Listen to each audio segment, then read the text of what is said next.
ওই একজন মোবাইলে বুঝলে একটা ছবি দিয়ে সে বলতিছে যে ভাই এই ছবিটা শেয়ার করার জন্য আপনাদের কাছে আমি ভিক্ষা চাচ্ছি।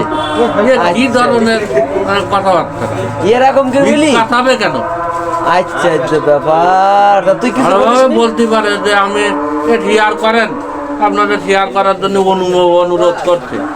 কিন্তু ভিক্ষাতেই ভাইরাল হওয়ার, ভিক্ষা করি ভাইরাল হওয়ার কোনো মানে না। এটা বাস্তব সত্যি কথা আছে, কন্টেন্ট ক্রিয়েটর তো ও আছে, যত শেয়ার হবে ওর ভিডিওগুলো তত বেশি দেখবে মানুষ। আর একটা ভিডিও ভাইরাল হয়ে যাওয়া মানে ওর আর টেনশন করা লাগবে না। ওটা ব্যাপার আছে, তুমি বুঝবা না বন্ধু, তুমি তো এই জগতে নেই। এই জগতে যদি তুমি থাকতে তাহলে তুমি বুঝতে পারতে। বুড়ো বয়সে যখন কাজ করতে পারবো না, তখন বেশি বেশি টাকা থাকবো, বেশি বেশি টাকা এই ব্যবসা শুরু করবো।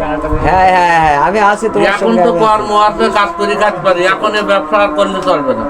বুড়ো বয়সে বুঝি বুঝি শুয়ে শুয়ে ওই ব্যবসা করবো। ওকে ওকে।